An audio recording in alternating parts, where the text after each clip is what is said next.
News that you can use here at KCTV5. We have an expert with us this morning during our 9 o'clock broadcast who is a meteorologist with the National Weather Service, through NOAA, also through the Hurricane Prediction Center, Chris Slocum.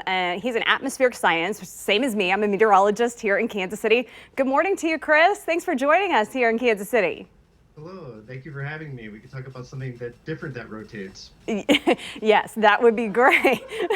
Joe, thank you for playing along, Chris. That makes my day.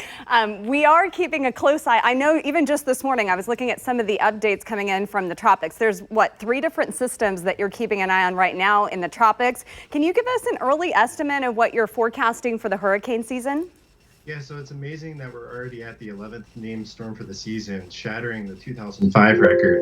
And for this season, we're looking at a total of 19 to 25 named storms. We're already through 11 of those, with 7 to 11 reaching hurricane strength and 3 to 6 making major hurricane. So give folks a little bit of context. So when you give us those numbers, what is that compared to an average hurricane season? Right. So if you think about the major hurricane number, 3 to 6 is a significant value. Usually maybe there's only 1, maybe 2 in a typical season. And we've been in this fairly active period the last few years with above normal seasons.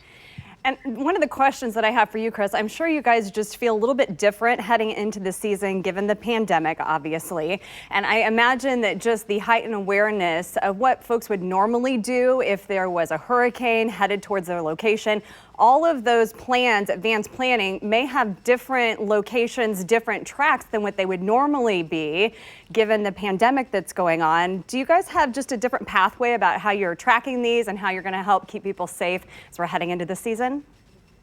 Right. So there have been some strategies like limiting the number of staff on the hurricane hunters. But in terms of being prepared, a lot of the same preparedness plans apply. But now listen to local officials to see how they're handling the pandemic and how you should take that into account in your planning.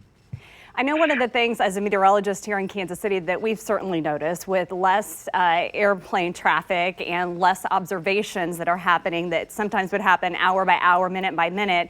That's all information that we get that's new, that's kind of put into these forecast models. And they're affecting some of the ways that we forecast here in Kansas City. Are they impacting the way that you may be forecasting on more of a global scale in terms of hurricanes? You're right, the aircraft data is a very important data set. Now, of course, over the tropical Atlantic, we don't have as many flights, so then it really comes down to using satellite information. We have 2 series of satellites, the JPSS and the GOES, that provide snapshots of information that we can use to kind of fill in those gaps. Wonderful. Well, I appreciate everything that you're doing from here in Kansas City. We certainly appreciate you guys keeping us safe and keeping us updated on what looks to be an active season ahead. Thank you, sir, and thank you, Chris, for joining us. Yes. Alrighty, guys, over to you. All right.